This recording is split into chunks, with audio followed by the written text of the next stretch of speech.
Welcome back, everybody, to the Nerdcore Podcast, the podcast that reviews the movies and talks that nerd shit. This is episode 394, and it is your Sound of Metal review for your wonderful Saturday morning review.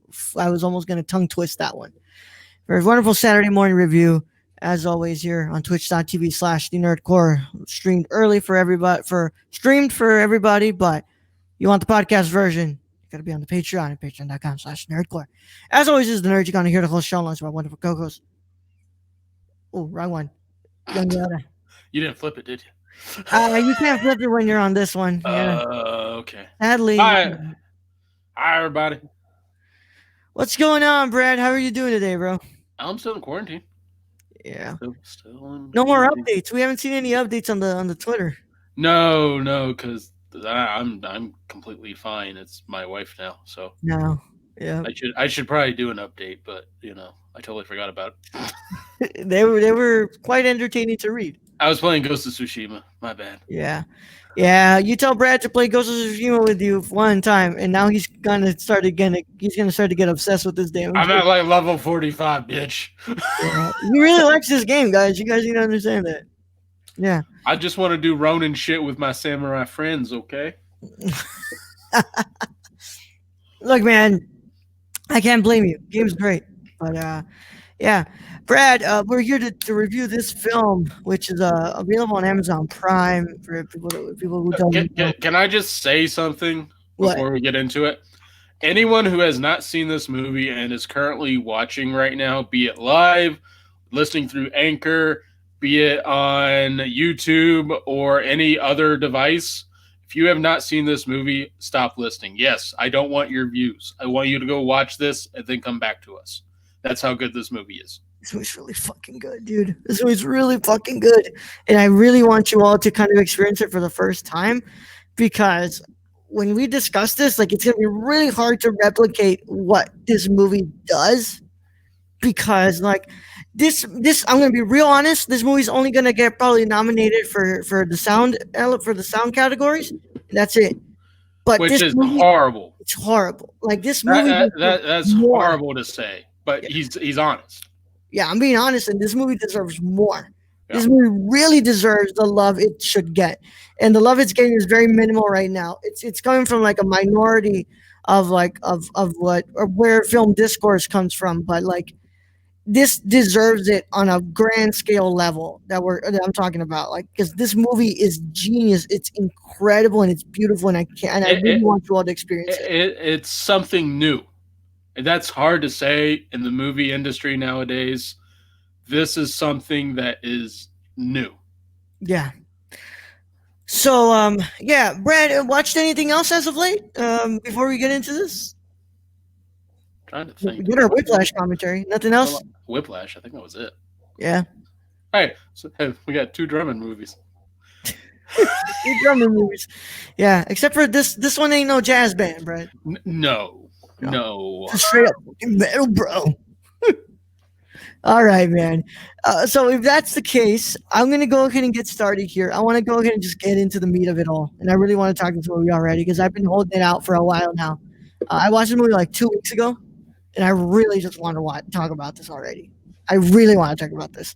So without further ado, if you have not watched Sound of Metal, I'm going to go ahead and ask you to stop listening. Or if you don't care about spoilers, which you should for this one, please, you can keep listening. Either way, how it goes, your spoiler warning, and it's the only one I'm going to give you, is in effect in a 5, 4, 3, 2, 1. Let's go ahead and read this Wikipedia entry. Sound of Metal is a 2019 American drama film directed and co-written by Darius Marder and starring Riz Ahmed, Olivia Cook, Paul Raci, you got it right the first time. Raci, Lauren Ridloff, and Matthew Amalric. It tells the story of a drummer who begins to lose his hearing. The film had its world premiere in the Platform Prize program at the 2019 International Film Festival on September 6th, 2019. It was released theatrically on November 20th, 2020, and began streaming on Prime Video on December 4th, 2020 by Amazon Studios. The film received critical acclaim with praise on Ahmed for Ahmed and Raichi's performances, as well as for the sound design. It was, of course, written by Darius and Abraham Martyr. The music was done by Nicholas Becker and Abraham Martyr. Cinematography by Danielle Bouquet and edited by Mikkel E.G. Nielsen. It made a box office of about $5,595. But Made almost $6,000. yeah, Which it's COVID time. It's COVID time. Yeah. And I'm sure Amazon that is looking for doesn't money. really give a fuck. Yeah, this was for awards. So yeah, I want to go ahead and get into this, man. It was here's some interesting stuff. What's it called? In 2016, it was announced Dakota Johnson and Matthias Schoenaerts had joined the cast of the film. There's what's it called? It was announced for some. Okay, yeah. So Dakota Johnson, yeah, that's great. It would have been great, but she's obviously not in this film. But Brad, let's go ahead and get into this. Let's discuss sound Amazon Studios Sound of Metal, and I want you to go first because I really do want to what's it called to explain more from with this film where I come from, like my position from where I come from. So you go ahead and get into this. What did you think about Sound of Metal? I'm just gonna say the first thing that comes to my mind, and that's fantastic. This movie, this movie, the title doesn't give you enough of what this movie means, honestly. To go through the story of a man, just normal man who's doing what he loves, that's playing the drums in a metal band, which a two-person metal band technically, and he starts to lose his hearing until it's less than 25% of what he had, and just him having to deal with those emotions on top of being an addict or an ex-addict, and having to go through those emotions at the same time, and then basically learning how to start again, going from a classroom to learn sign language to learning to live with others with the same disability, and just how awkward that can be coming into that just totally new. And it's why we give praise to like movies like eighth grade and other stuff that the ones that give you anxiety personally. You feel that in this movie, and I think I really love those movies that you can just feel the anxiety the main character is going through, the awkwardness of it all. And this movie it's my number 2 of the year. The performances, they're probably some of the best we've seen this year. I mean, that might not mean a lot to people because there hasn't been a lot of movies, but when I know your top performances are high up there, and my top performances is I'm thinking of Ending Things. Yeah. So that is also top. So when I say this movie is up there, it's up there. Riz Ahmed, it brings me back to the first time I saw him in the HBO series The Night Of. This man is fantastic. People might go back to Venom and go, "Oh, he was in Venom." Don't even just throw that away. Throw that movie in the trash. That wasn't Riz's fault. Fuck that shit. This movie and then the Night Of series, that's what you need to be thinking of when you think of this man. This man puts on fabulous performance. And you just get the anxiety ridden of it and just what he's going through. And I think that's the most important thing of this film is it brings you right in there with him. And you're on that ride until he finds peace, basically. Yeah. And even that, not even just Raichi. Paul Raichi's performance is incredible here. As Joe? Yeah. Yeah. Man. And I where they cut it off is him, taking off his hearing aids, basically, and just being in silence and just being still, which is what Joe wanted him to do the whole time. And even going through that, even going through his emotions of just trying to sit still and in that one room, and where he just destroys the donut, puts the donut back together and destroys it again. Even those scenes, you're going, this man is just, he doesn't know what to do with himself right now. And then the fact that, of course, what's it called? This movie has deaf actors in it. They are literally deaf people in this film. Like, that's something that, you know, fuck, man. You don't get that all the time. No, you don't get that, and you should. Well, for this, you need it. You need him to be in there because Riz Ahmed's not deaf. Yeah. I don't think he has a disability, but No. he kind of has to go through that same awkwardness of, I don't know sign language. I have to go to this classroom with these kids and learn sign language. And then I have to go to what I believe is like a college classroom and learn even more about becoming deaf. And you kind of go through that period of, this man had hearing his whole life. He's probably in his, early 30s, I would say. He's had hearing his whole life, and then it's gone. And just that whole story right there, I mean, it's out of this world, and the fact that they could follow that through with what they did is amazing. Not a lot of people are going to recognize this reference right here, but Stacy, want to tell you right now, I understood that reference. Yeah. It is so hard to not, discuss this film from the position that I am as a man who is disabled, and it's hard to not view this film as somebody who is disabled. So when I came into this, I was like, "Oh man, like here we go. Like show me what you need to show me. Like I just hope that you come to this with the respect for the community that it deserves, and not make this trauma porn." But this movie doesn't do that at all. Mm-mm. At all.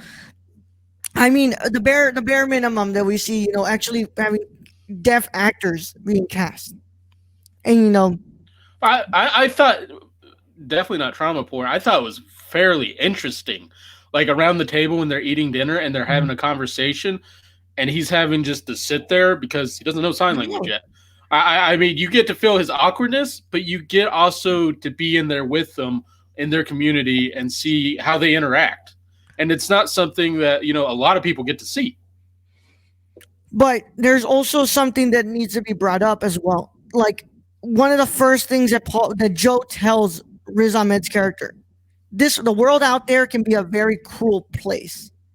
And instead of teaching them to fit the world and have to hide who they are, he's teaching them to embrace who they are and not have to fall into this idea of covering what makes a disabled person a disabled person. Well, and he's so against those implants, and that is why he's so against having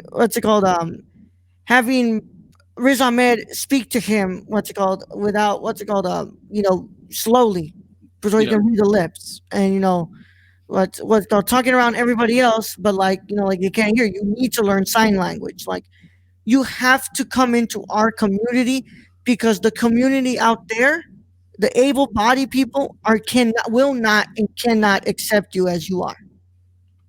Well, and Joe says it right in the film. He says, "This isn't something to fix.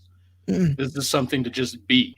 And that was one of the most hard-hitting scenes, is when Joe had to tell him to leave, and just Joe's face and just expressions and just this feeling of he doesn't want to tell him to leave. But as he says, he has this whole community of kids and those growing up and just being able to be themselves there. He can't have him there anymore. And my hope is, they don't go into what happens after this movie. They just kind of end with him coming to terms with his deafness. But I believe he would go back to that community, not have any of that, and just be.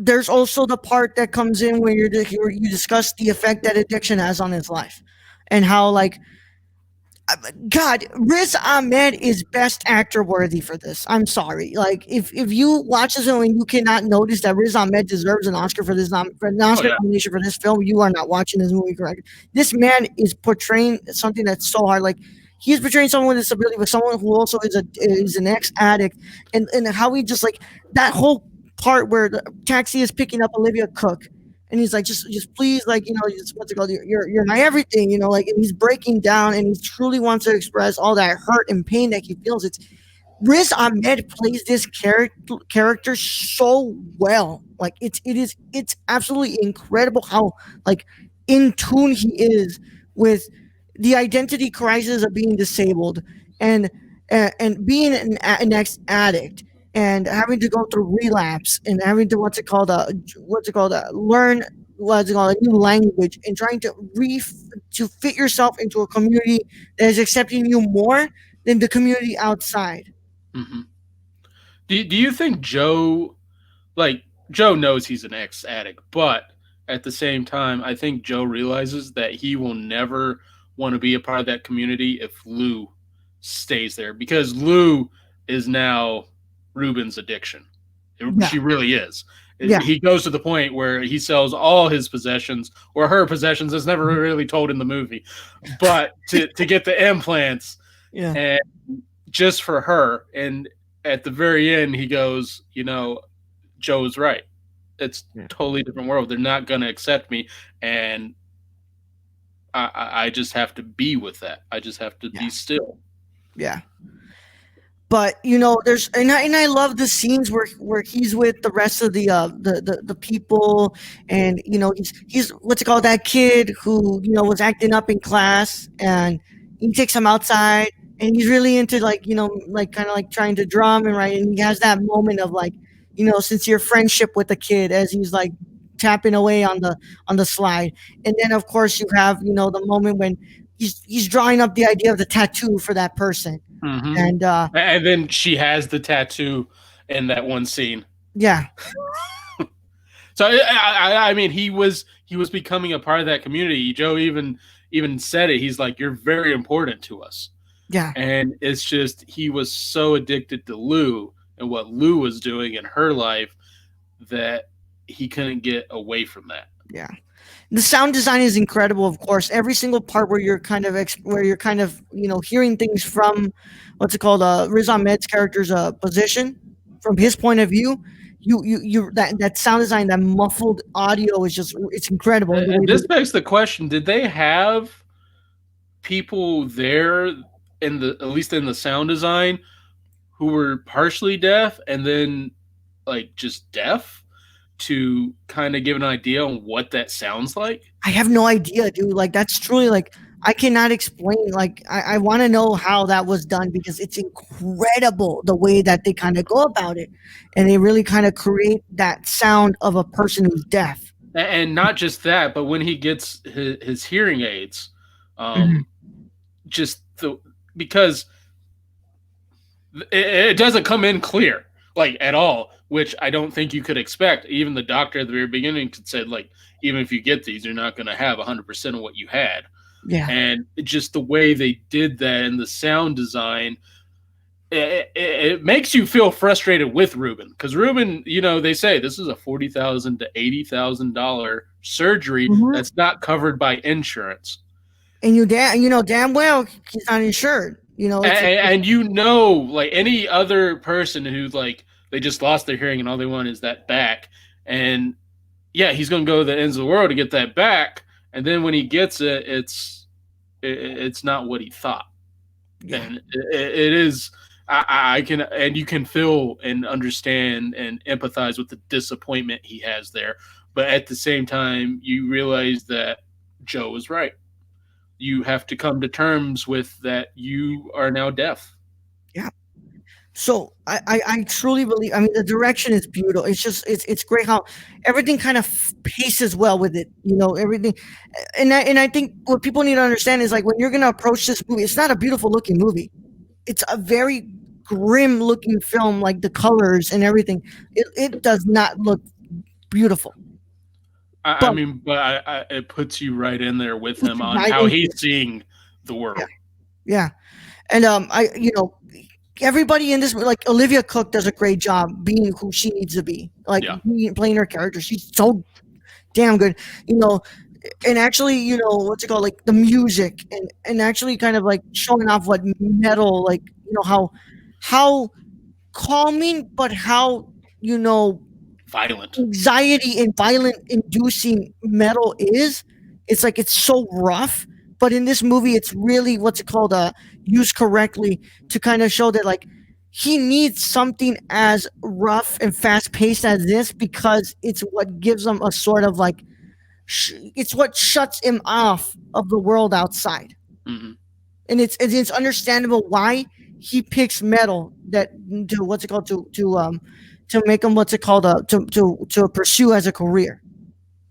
Yeah. Yeah, But I mean, I truly believe that Ahmed and Raichi 1,000%.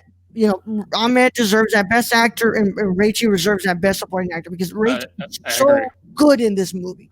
At least a nomination. They deserve Yeah. that.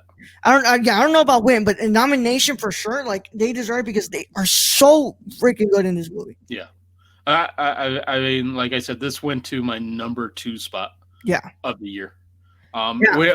Which you know, my number ones, I'm thinking of ending things, and I don't think that's going to change, just because Yeah. I love Yeah. how that film makes it. You know what? That's a very depressing film. I'm coming to terms that I like depressing movies. What the hell? Yeah. Yeah. Yeah. I understand. This one right up there. What's it called? It launched itself into my number 3. I told you I have not given. Usually, like last year, I had a good number, like a good 4 10s last year. Yeah. 5 10s. This year it was difficult to point out like what movies I truly believed were 10s. Like, I was like, there's nothing that's actually floored me the way that Parasite floored me last year. There's nothing that's actually done what everything else has had to do.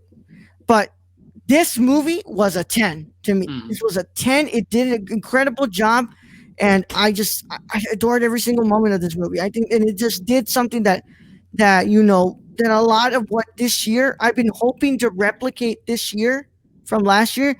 This movie did it, and it did it like on levels that I can't even describe. Yeah, this is an excellent watch, and if anybody's listening to us and hasn't watched this yet, shame on you. Please go watch it. It's available on Amazon Prime. It's incredible. It's beautiful, and I truly believe that there's a lot to learn from this movie. There's a lot to learn. There's a lot to digest from this movie. There's a lot that can happen when you really see where this film is coming from. Mhm. Yeah, I really do. I really do have to give it to Martyr, to Darius Martyr, and Abraham Martyr for writing this script. It truly feels like this script is so authentic to the experience of being disabled. And Do we know anything of their background? Because no, this is a very intimate take. yeah, Very there's no intimate. Wikipedia page at all. Like for Mhm. both of them, there's no Wikipedia page. I feel like they must have worked with the community or something to get this intimate with He's been this wanting to movie. make this movie for a really long time. Yeah. Um, Ahmed apparently here Riz Ahmed took 6 months of drum lessons and learned American Sign Language. And yeah, a large number of the cast were hired from the deaf community as well. So he had been wanting to make this movie for a while now. Like, Mhm. it's for sure. Like, he's wanted to make this movie for a really, really long time. I'm so glad Riz Ahmed took this part, because it just shows how good he is, which I don't think Venom portrayed at all. No. This truly does a great job, and I believe that, what's it called, that Riz Ahmed deserves all the love it needs to get. Like, if this movie does not get a sort of nomination or anything, and sorry, I'm here. I will literally be satisfied with like a freaking Golden Globe win for me. Like, please, like Riz Ahmed, what he does in this film, it's so worthy of those awards.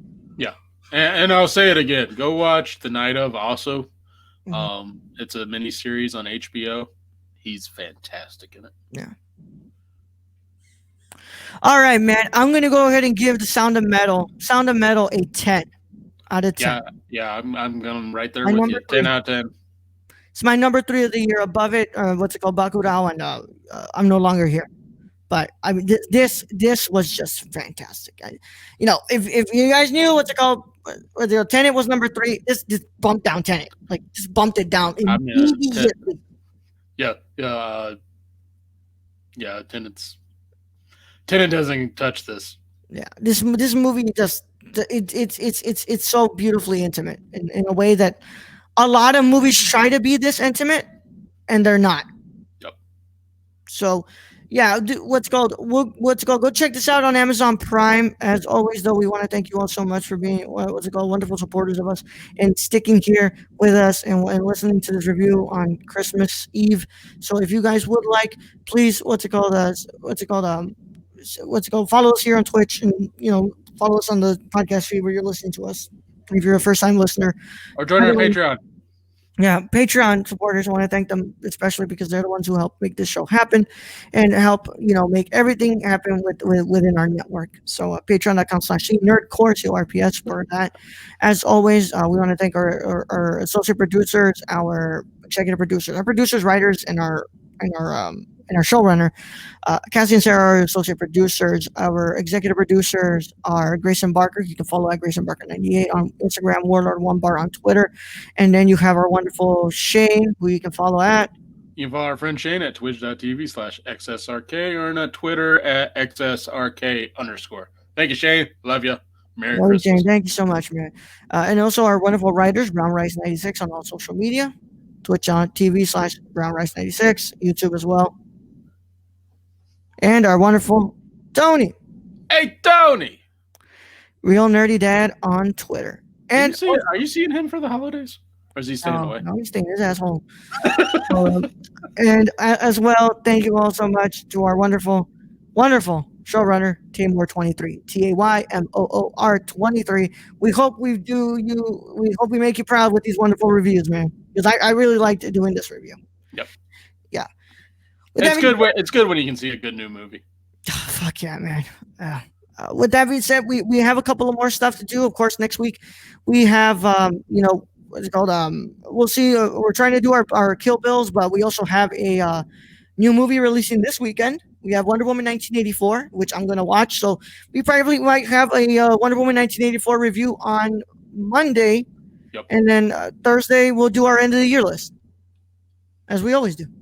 So, with that being said, I want to thank you all so much for stopping by. We'll see you guys next week, and I will inform you all of what we're doing next month, next year for our next theme. But in the meantime, I want to thank you all so much. Stay safe, guys. Celebrate responsibly, and make sure that you are following guidelines, and just please stay safe, guys. We're almost done with this year. Let's go ahead and enter the next one by being cautious about our health and understanding the risks of this pandemic. Brad, send them out. All right, Ro. Thank you for being the host as always. Thank you to all our listeners out there, all our Patreon supporters. We appreciate each and every one of you. Thank you to those who joined us on stream today. Stacy, thank you for chatting, even though I didn't get the reference, but you made Raul laugh, so it's all good. Yeah, and I guess to end this, I'll just say thank you to everyone for making this another great year for us, even though it wasn't a great overall year. Mm-hmm. And yeah, we'll catch you on the next review. Young Yoda out.